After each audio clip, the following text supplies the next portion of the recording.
Is Trump the latest incarnation of Neville Chamberlain from 1938 when the UK gave up Czechoslovakia, which started the impetus for World War II? Or is Trump a hard-nosed peacemaker that is willing to break any kind of convention or whatever it takes to get a war off the table and end it? I think that if you look at the facts, if you look at what Trump is actually saying, if you look at the historical record of all the things that have gone over the last, say, 3.5 years, you will come to the conclusion that Trump is a peacemaker. Nothing is guaranteed. If Trump is going down this path, it depends on so many fluid factors, things that are beyond his control, and there's no guarantee that anything's going to happen. But what I can say with extreme confidence, if Trump were to just follow the convention and the establishment figures in the United States and in Western Europe, if he just continued on with the status quo, then I can come close to guaranteeing that probably hundreds of thousands of additional Ukraine people would die. They would lose more territory and eventually be faced with terms of surrender in defeat, military defeat to Russia. Is that what you want to have? Here's the problem. Almost nobody on the West even recognizes that's a possibility, much less a probability. And in fact, there is so much disconnection from reality. We've talked a lot about Volodymyr Zelensky on this channel. Some of the things he's saying are just completely detached from reality. Well, as it turns out, he's not the only one, either in Europe or in the United States, which we'll get to in a second.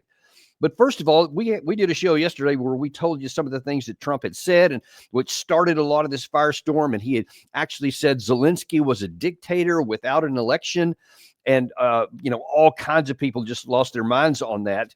But last night, Trump had a speech in which he had a chance to maybe walk it back or soften it up a little. Instead, he did this.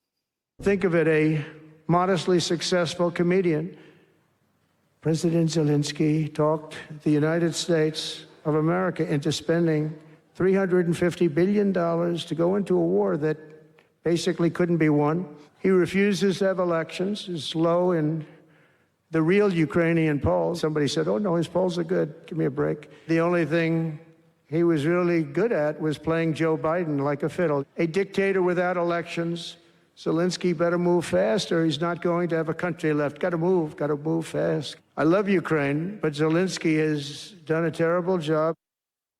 So he is not mincing any words there. He did not soften it. As anything, he sharpened his rhetoric, saying that Zelensky better move faster. He's not going to have a country left at all. What that tells you is that he is willing to do whatever it takes to end the war.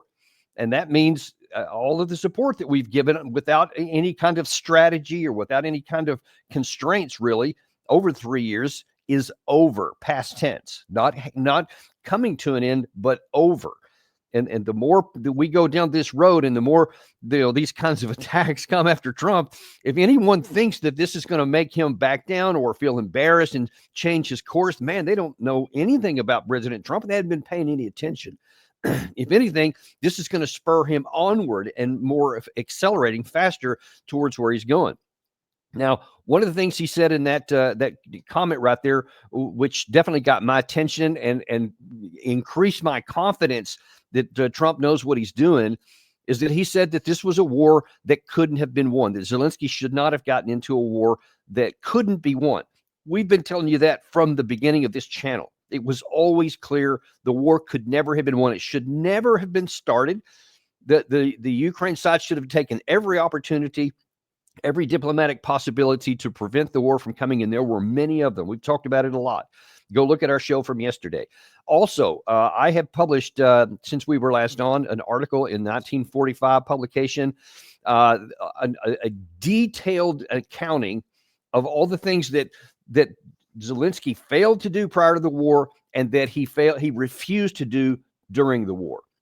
Well, Gary, if you could throw the link in the description at some point, that would be great, so people can go and see that, because you'll see this is not just an opinion piece that I wrote about. I think that the war couldn't have been won. It is a factual, fundamental recounting of what happened, when, what the conditions were at the time, and why things could have turned out a different way, where the off ramps were. And these are all these things are sourced, every single one of them. And you'll see in there, if you're willing to look at the facts and the reality on the ground and the historical record as it existed in context of the time that it happened, you'll see that the war could never have been won. And then when it was proven dramatically on the battlefield, even still, the Biden administration, the Zelensky administration, all the European head leaders, no one was really willing to acknowledge reality. And so it shouldn't come as any surprise right now that the establishment is terrified about what's going on, because they see that Trump is about to not follow their lead. He's about to do something that is not in keeping with what everybody has been doing for years. And again, this is, even if they don't like it, even if they outright hate it, I just cannot for the life of me understand how they're surprised by it, because Trump has been saying this from the beginning. Danny, I will put that article in the description. Just want to let everybody know some breaking news at a news conference that was supposed to happen between Zelensky and Kellogg has been canceled, and they say because of growing tensions. That's not helpful to the Ukraine side. He should have been meeting him at the train and said, "Hey, let's go straight into a conference room to talk this out." Trump is not playing around. And listen, he talks about the increasing tensions that are going on. I'm sure that means about, okay, I just showed you that one at a speech that Trump gave last night. After that speech, he got back on Air Force One to return. And then there was the gaggle, they always call it, with the media is on board there. And he was asked a couple of other questions about it. One of the ones I want to show you first is that he, again, deepened the issue and sharpened the attacks, and specifically said this. Look, it's time for elections. Haven't had an election in a long time. It's wonderful to say, we can't have an election, but it's time for elections. And it's also time to find out what happened with all the money. Because he made the statement that half of it, he doesn't know where it is, or something like that. And I'd like to find out all the money that we've been sending to Ukraine, where is it? And I can tell you we're doing very well with Russia. We're going to do something with Russia that he was unable to do. We can make a deal with Russia to stop the killing of potentially additional millions of people. Soldiers are being just wiped out on both sides, wiped out. It's horrible. So you see, Trump is sharply focused on what's happening on the reality. He sees that hundreds of thousands of soldiers are dying, and Trump doesn't care about whose they are. He doesn't want anyone dying. And from people I've talked to that know Trump well, they say that's sincere, that's genuine, that he does truly care about the loss of life. One has to ask, Trump is so often, condemned and talked about it, that he doesn't really care about anything, et cetera. Why is this guy who's had that reputation the one guy in power who's actually sharply focused on ending the death of these people? I've been saying this again from the outset. The people who say they care so much about Ukraine are enabling Ukraine to keep dying in large numbers. They're not helping Ukraine. They're harming Ukraine. All this stuff that we've done, the previous administration, the European Union, the NATO, Zelensky, all these people keep taking actions that harm Ukraine. Above all, European Union has been harmed with the sanctions economically. They've had their military capacity weakened because of all the stuff they've been given. So have we, but we haven't suffered any blood. You have seen the grotesque images we put up here of Lindsey Graham bragging about how no Americans have died. He said that the other day, which I thought was just grotesque. He's close to Trump, but obviously Trump doesn't agree with him on this one. Trump is sharply focused on stopping this loss of life. And it's well past time. It's overdue, but thank goodness that he's in there now to start to do this kind of stuff. So he's telling Zelensky in that last clip, it's time for an election, because the Russians have flat out said they're not going to reach a deal, or they're not going to sign a final deal with Zelensky, because they consider him invalid, because he went past his term of service. There's been no election held. There's been no election even planned. And so they said he's not a credible person, because anytime in the future, somebody can say, oh, well, he wasn't genuinely the president. He went past the term. So his signature is invalid, and somebody could just change it at a whim. They said, we're not going to do that. They've had bad experience with agreements signed by the West, agreements signed by Ukraine, with the Minsk agreements that were never implemented on their core subjects. So Putin's not willing to do that. Trump then also said, let's do an audit and find out where this money's going. I think that scares Zelensky more than anything. There is no question. Ukraine was the most corrupt listed, factually, is the most corrupt country in Europe prior to 2022. Now, what do you think the chances are that they got better when the place was flooded with cash without any kind of trail? Well, Trump is saying, hey, we've given all this money. I want an accounting. I want to know where it's gone. That's the last thing that Zelensky wants, because it's almost certain, or at least very probable, that a lot of this money has been funneled off to places that either benefit himself personally or some of his cronies that are in the office there. I know people don't want to hear that, because we've already said that he's the good guy. He's Churchill in a t-shirt. He's going against the evil empire. And so, of course, he hadn't done that. You don't want to hear that. Well, what if he was? What if an accounting actually shows that that's the case? If he didn't, then you want an accounting. You want accounting to check and say, nope, his hands are clean. Now then, you've increased confidence in him. You've increased trust in him. But we need to find out. It is wrong to say, well, I doubt he did, so let's don't find out. Let's find out. I think it's important. That scares Zelensky because he doesn't want. Now, you may say, well, yeah, but of course Putin wants that. But how could you trust him? I mean, why would you want to do that? Because you're basically Trump. You're just doing what Vladimir Putin wants to do. You're just giving him what he wants. Or as John Bolton put it, you're surrendering to Putin before the negotiations have even begun. There's a reason why. You've heard me say on many occasions that one of the things I was worried about, even before Trump took the oath of office, when he came in, that he may be thinking he has a lot of leverage, but that he didn't, because the Russians had it. All of the leverage was in their hands. Well, he acknowledged that on the plane. I think the Russians want to see the war end, and I really do. But I think they have the cards a little bit, because, they've taken a lot of territory, so they have the cards. They have the cards. That's another thing that encourages me, because here's Trump understanding, hey, I'm a good negotiator. I can work a deal like nobody, but I got to have some leverage to do it. And he, again, is looking at reality on the ground. Now, I know that so many in the West say, no, that's not the case. It's just not true. Well, it is true. And it doesn't matter if you want it to be true or not. It is true. But so far, if I have accused Volodymyr Zelensky of being disconnected from reality, holy crap. The West seems to be even more detached from reality, and they shouldn't be. You can give Zelensky some benefit of the doubt because it's his country and he's been under tremendous pressure, more than I can even imagine, for 3 years, having to deal with that kind of life and death decisions every day. I truly do. I don't condemn him for the situation that he's in. I just have some real problems with the choices he has refused to make.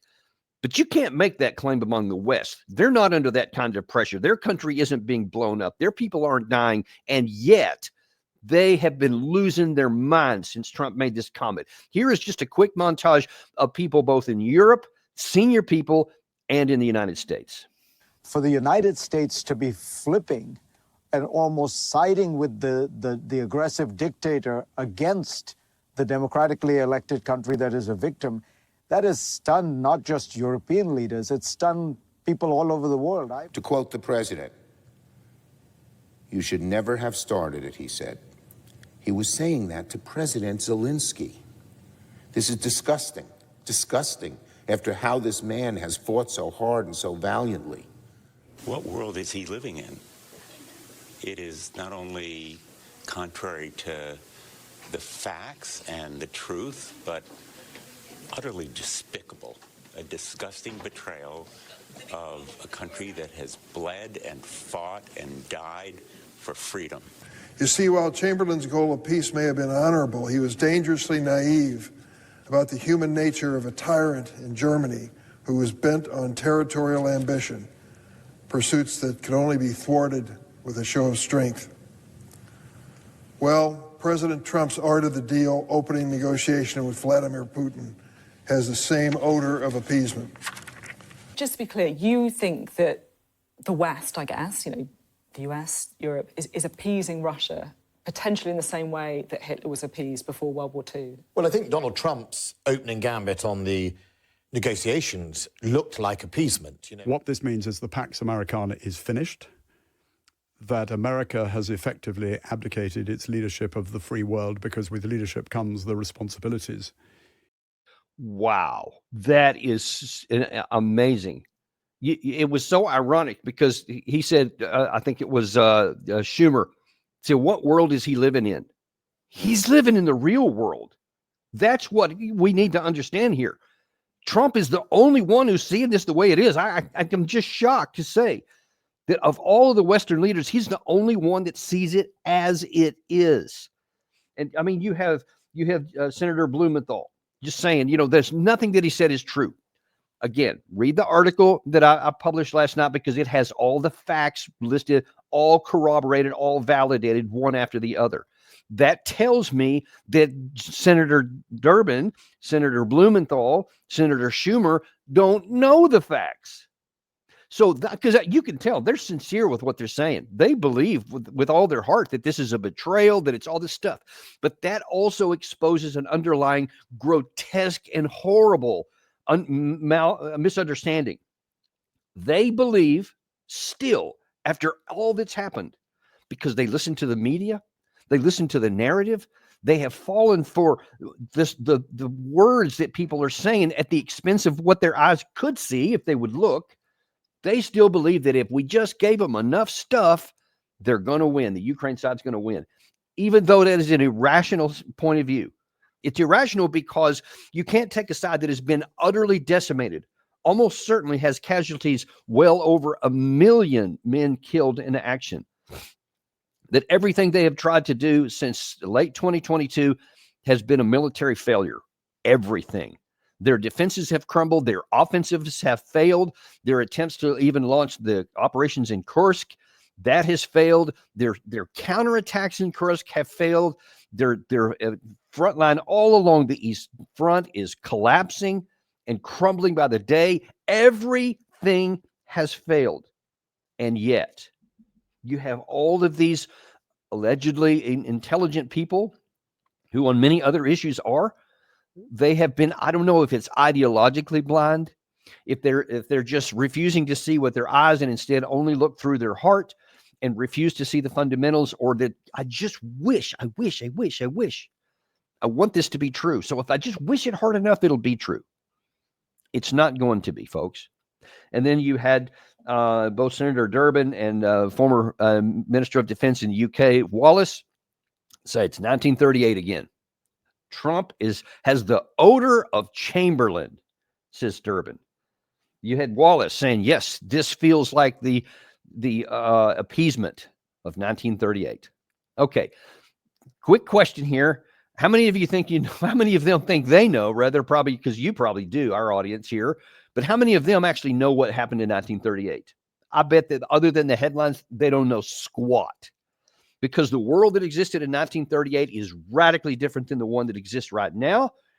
And Vladimir Putin is not Adolf Hitler. Adolf Hitler had a substantial, huge number of troops by this point.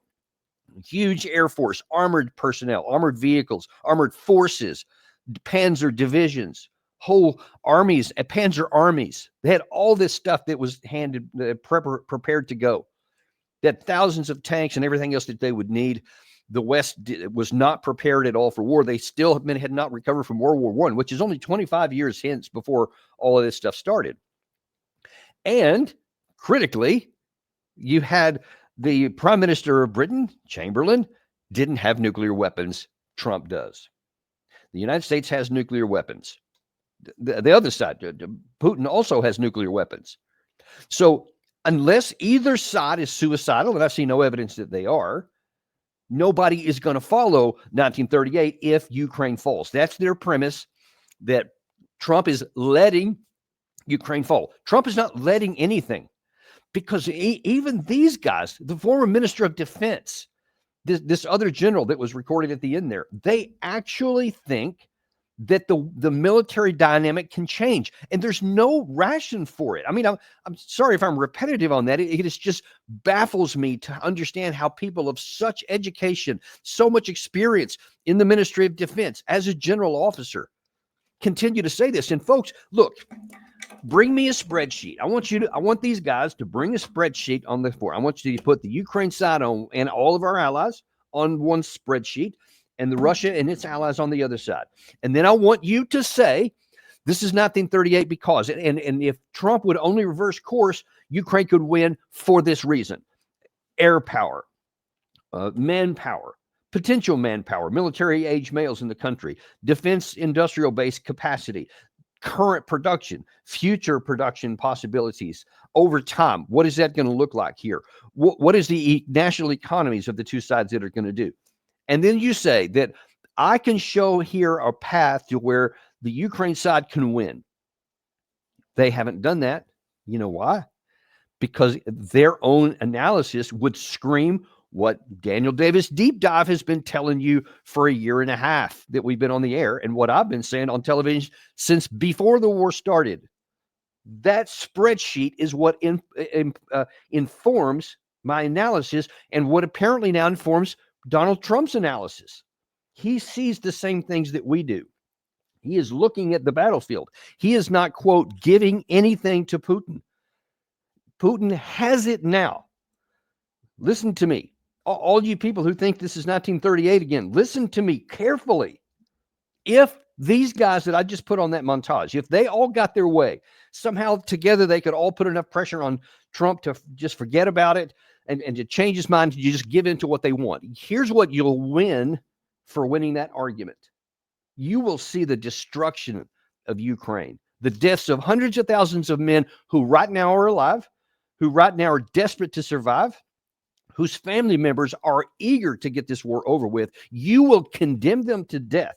And then you will have a Russia not that's trying to make, good deals with the United States and try to reset European-wide security architecture, and they are. Instead, you'll have a victorious Russia that now has put to shame everybody else. And then, of course, once that happens, then everybody in Europe, especially on the eastern part, will again lose their minds and be terrified. And you'll see a huge arms buildup. And now then the Russian side, seeing that, will continue their side. And now then you're setting the stage for a potential NATO on Russia war, which almost certainly would go nuclear. Congratulations. You want to draw us into a war, into a world where nuclear war becomes probable. That's insane. And yet that's what we have here. That's why I'm doing this show today, to graphically show you how disconnected from reality these leaders are and how much in danger they're trying to put Western Europe. And thankfully, so far, it appears that President Trump is not on board with that. And I see no evidence that he's going to give in to their capitulation, because there's just no facts to support it. If there was a spreadsheet like I just talked about, and Trump could look at it and he'd go, okay, I think there's a possibility there. I'm sure he would go on it, being a businessman who understands spreadsheets and profit and loss and all that kind of stuff. But because he does understand that, he is looking at the spreadsheet. He sees this is a losing venture, and it appears almost certain now that he's not going to go down that. It seems very clear now at this point, because he has made it so. Well, the question is then, what about the Russian side? We've looked at the European side, we've looked at the American side, but there's also, and even the Zelensky side, we've talked about him. But what about the Russian side? Because the fear that is fanned all the time is that he's a revanchist power. He wants to be Hitler part two. He wants to roll over Western Europe. But when you actually talk to Putin and look at what he says, and then crucial here, look at his actions, how they match up with his words, you see something that should be encouraging to the West. European countries are alarmed, almost in panic, that they are not participating in the negotiations. Similar sentiments are being expressed by Ukrainian officials. Everyone wants to say, what should be done with all of them? A say in what? As I just mentioned, the goal and subject of our negotiations were to restore Russian-American relations. Does someone want to act as a mediator between Russia and the United States? That seems like an excessive demand. The most important thing here, when it comes to resolving all the pressing issues, including the Ukrainian settlement, is that without increasing the level of trust between Russia and the United States, it will be impossible to resolve many issues, including the Ukrainian crisis. So you see President Putin there. You see President Trump. He's been talking about this. Both of the delegations that left Riyadh a few days ago when the U.S. and Russia first sat down to meet were emphatic. Both the U.S. with Secretary of State Rubio and the Russian side from Sergei Lavrov, they both published their view of what this thing talked about, what the results of this were. They did not primarily meet to resolve the Russia-Ukraine war. In both cases, that was a point. We saw Larry Johnson was on our show yesterday and talked about that. Subsequently, the Americans listed 6 points, one of which was solving the Russia-Ukraine war. But the other 5 were on bilateral relations. Russia is focused on looking past the war. Thank God, because nobody in Europe wants to look past anything. They only want to keep the war going here. They are literally just myopic. We want the war to keep going on. They won't even look up. Have you heard any European leader talk about, here's how we're going to establish a security architecture where all of Europe is in peace and that everybody gets a chance to live without fear of nuclear weapons falling on their head and starting some war? You hear the opposite. The only thing they talk about is keeping the Ukraine war going and then preparing for a new war. I've shown you that. There's parliamentarians on the UK floor said we have to prepare for war with Russia. You have Finland and Sweden prepare for war with Russia. Germany prepare for war with Russia. What do you think Russia is going to do? That they're just going to roll their eyes and just forget about it and not pay any attention to it? I assure you, there are many hardliners in Europe and in Russia that are putting pressure on Putin to act more firmly on the ground here in preparation for what they believe these guys mean, that they're setting up for a future war. That doesn't help anybody. No war needs to take place here. There is no reason, there is zero value for anybody in the West to spark and seek a war with Russia. There is everything, and I do mean everything, to lose. There is nothing to gain. Truly, you're not going to be made more secure because Russia has neither the capacity nor the will to conquer NATO. I mean, it's not like they can come rolling across the Bug River into Germany or roll into France and cross the English Channel, etc. There's not even the possibility of that. Russia doesn't have a fraction of the forces necessary to do that, and they know that it would be foolish because nuclear weapons would prevent any of that. But long before they made any headway into, especially into like Poland and anything beyond that, then almost certainly nuclear weapons are going to be used. Can you imagine France and the UK, who have nuclear weapons, not using them while a Russian army is rolling up? It's inconceivable. Russia knows that. Just like Russia would use nuclear weapons if the opposite happened. Again, there's no question that they would. Why is these kinds of really self-evident realities and truths not at the top of the minds of these people, instead of not even on the plate? Do you see how dangerous and irrational it is? And yet that's the world we live in. Putin also said that he has not, by the way, all these charge that the West has made so many times that Putin has been unwilling to reach a negotiated settlement. Really?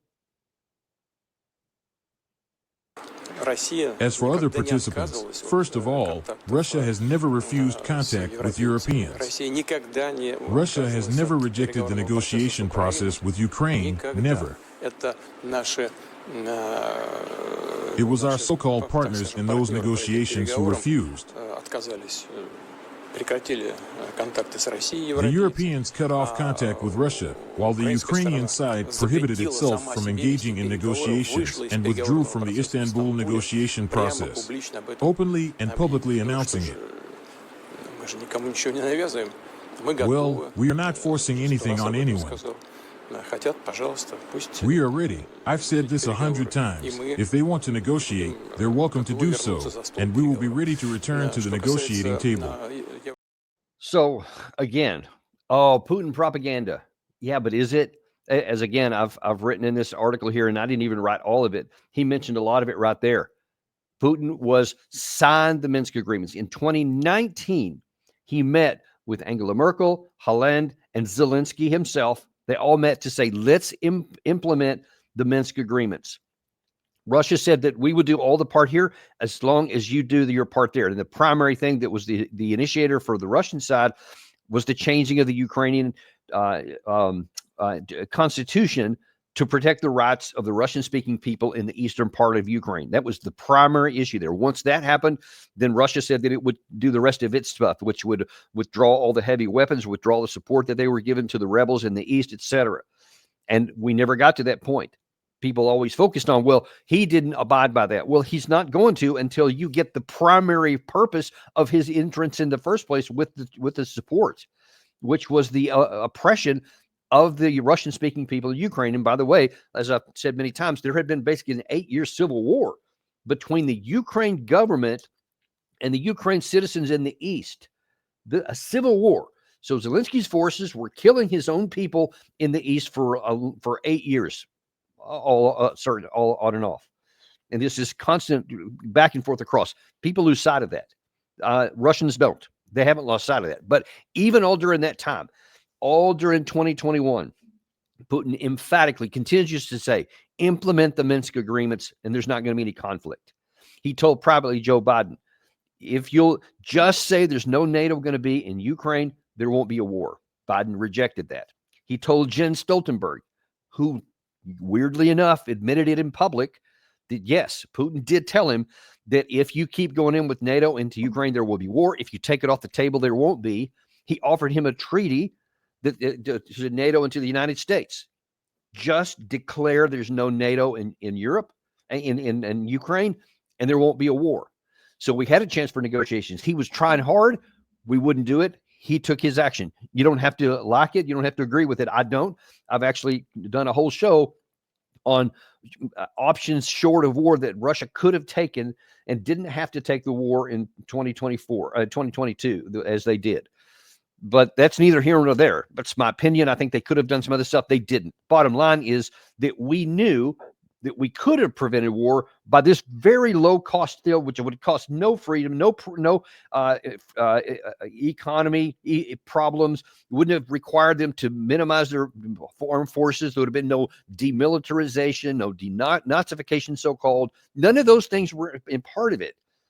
But the issue was no NATO. Everything else could have been worked around with, except for that one. That was their no-go red line. And then, of course, as he mentioned, the Istanbul in 2022, the opportunity in 2023. You should never do if your dog is suffering from arthritis. Number all one, those things were possible. Glucose. Gary, I think we got some noise going on in the back. Something's playing noise. Sorry, there. Thank you. So all of those things were going on, and then came the June 14th declaration. One last time, they're willing to have a negotiated settlement. They wouldn't do it. Now he's still saying we're still going on to. At the same time, Putin also noted that, oh, by the way, you had the Ukraine side in 2022, Zelensky specifically, sign a law that said he would not talk to Russia until Vladimir Putin was out of office, and that law is still on the books to this day. So you tell me who's willing to talk and who's not. We've shown you before, you had the NATO Secretary General Jens Stoltenberg wouldn't talk to the Russians. I showed you Anthony Blinken, the former Secretary of State, mocked the idea of talking with Russians. Joe Biden never did throughout the entire 3 years of the war. Never did talk to him, never made any attempt at negotiations. So you can't say that, well, Russia hasn't wanted peace, because they have wanted peace. They have never been anything besides it, and they are still seeking it now. That is why Trump is being willing to break convention and do whatever it takes to get this war off the table.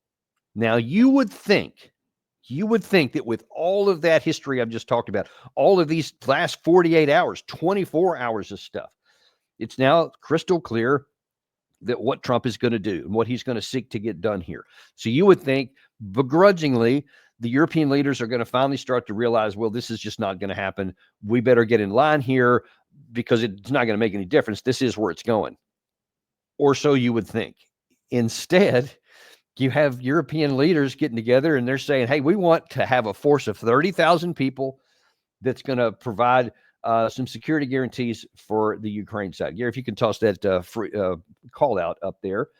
This is a headline. I believe it's from today in the British media. And in this article here, it says that the European military chiefs are considering reassurance force for Kiev, which will include fewer than 30,000 British and European troops positioned away from the front line in the east. The plan would likely be based on the extraordinary strength and air power that NATO countries have.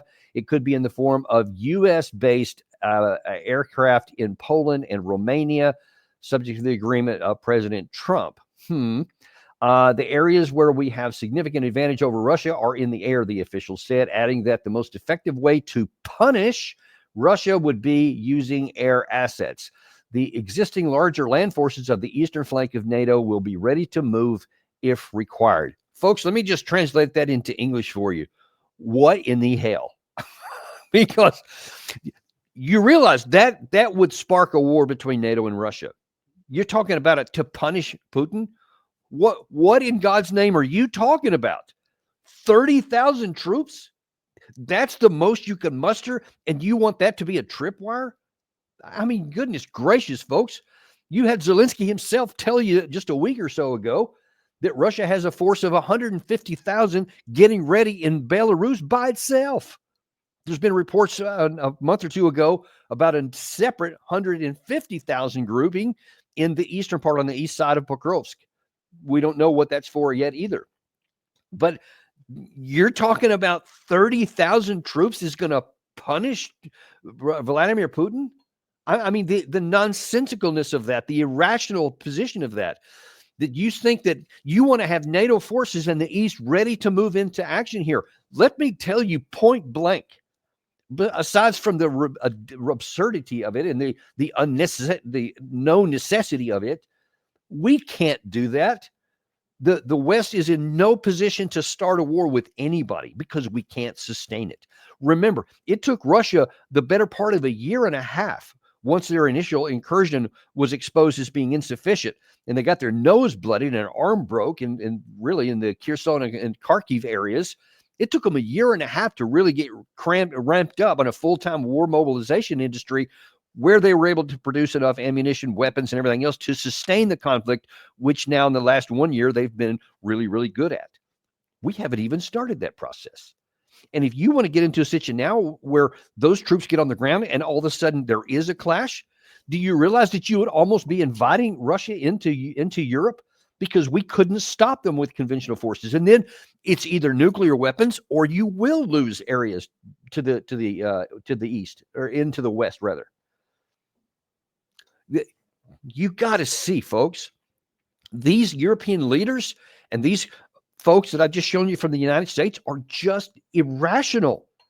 If anyone listens to them, we're driving ourselves into a pit and a potential nuclear war.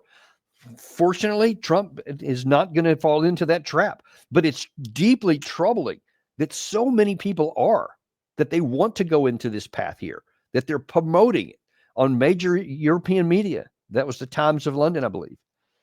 And presumably, potentially by Monday or some between Monday and Wednesday of next week, Keir Starmer will be in Washington. Emmanuel Macron will come to Washington to talk to Trump. Hopefully at that point, they can just get all this stuff out of their system and then they can just fall in line because there's nowhere else to go. It's not like they need to be subservient to the United States or give fealty to Donald Trump. They don't need to do any of that. They just have to stop being stupid. And look, there's no more polite way to say it. I'm sorry if that hurts anyone's feelings.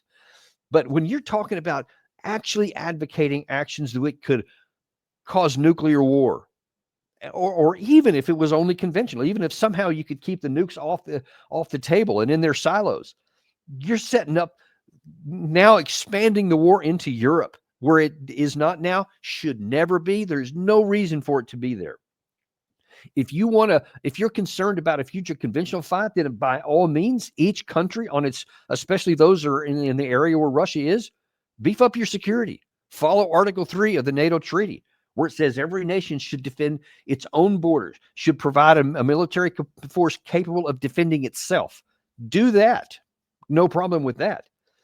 We don't want to get into a new Cold War buildup, but if you're concerned about your national security, then every nation has the freedom and the independence and the will to do that. To whatever extent that they have the financial resources to do it, they should do it. If they think their security is threatened, then they should take whatever means each individual country needs to do to support it. If they do that, there won't be any war.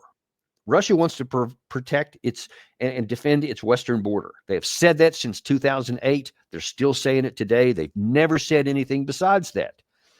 And as long as we don't provoke them into coming into a war by starting one with us, they never will. So let's do what makes sense.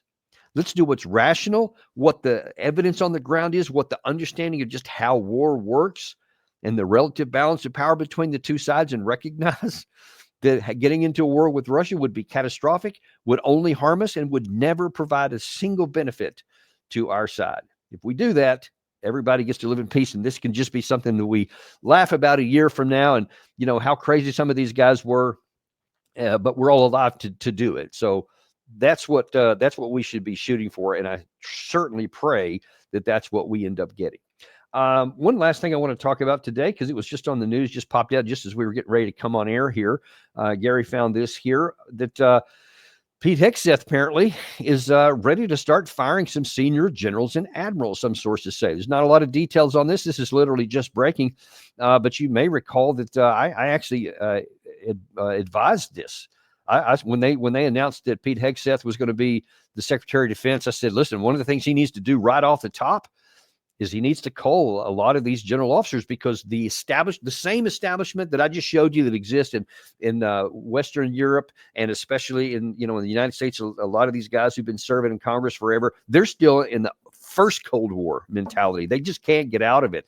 And so they're going crazy thinking about anything new here. Well, now Hegseth's coming in at the instruction of Donald Trump that he wants to start cutting the defense budget. Didn't think I'd ever hear that from a Republican. It's long overdue, because there's so much waste in the Pentagon and so many programs are being funded that shouldn't be. So he's going to come in and cut that. And I suggested, if he starts to do that without replacing a lot of these establishment figures who are, like have roots like big oak trees planted in the Pentagon, they're not going to support this. They want the old ways. They like things how they've been. They don't want anybody telling them what to do. They don't want anybody from the outside saying anything, especially some guy who, in their view, was, a major and a TV guy. That's how they're viewing it. So a lot of them, I guarantee you, a lot of them, I'm talking the senior generals and some of these senior officials, view with disdain Secretary Hegseth. If he wants to get his agenda successful and accomplished, he's going to have to get rid of a lot of guys. And that's not unprecedented. We've done it before. I mentioned in an article that I wrote that the chief of staff of the U.S. Army in, I believe it was 1938, 39, with Franklin Delano Roosevelt, said, hey, we've got a lot of what he, quote, dead wood in the Pentagon. We got to get rid of a lot of these guys who've been around forever, people who are still stuck in thinking in World War I style. We got to get new guys, new thinking, etc. People who are not producing need to go. I totally agree with that. In fact, actively promote that that's what he needs to do. You've got to get a lot of that deadwood out of the way, because they will thwart anything you're trying to do. They will not support it. I'm just telling you, Trump saw some of this in his first term. If he's doing something that the Pentagon doesn't like, they will do everything they can to thwart it. You have to replace people and get people in these positions who are capable, who are qualified, who are really good at what they do, have a good track record, and are willing to get on board with obeying the orders of the commander-in-chief. That's one of the things I think he needs to do. Danny, ABC News is reporting that Joint Chiefs Chairman C.Q. Brown is on that list. Wow. Okay. Well, he hadn't even been in position very long. I personally haven't seen any of these people's files, so I can't really comment on whether he is or isn't qualified. I just don't have any idea. But that's why a commission needs to put together. This needs to be, they got to be careful how they do it. They can't just come in and just one-timely start firing everybody, because they may get rid of some guys who are great. As much as I've complained in the past about fire the generals, I've actually got some articles on that over the years where I said that's what we should do. You don't want to just come in with a meat cleaver and get rid of everybody. You may get rid of somebody who's really good, because we do thankfully have some really highly qualified general officers and senior colonels, et cetera, who could be advanced up in there. So you got to do it smart. You can't just one time do it. So you do need to be very careful how you do it, but I'm afraid it needs to be done, or any of these reforms are just not going to happen. So we'll definitely be keeping an eye on that one. Thanks for bringing that up, Gary. Appreciate that. And appreciate you guys too. Always appreciate having you guys on here. Without the audience, none of this stuff would ever happen. So thank you. Be sure and like and subscribe if you haven't. This truly helps a lot more than you may think. And we'll look forward to seeing you on the next episode of Daniel Davis Deep Dive.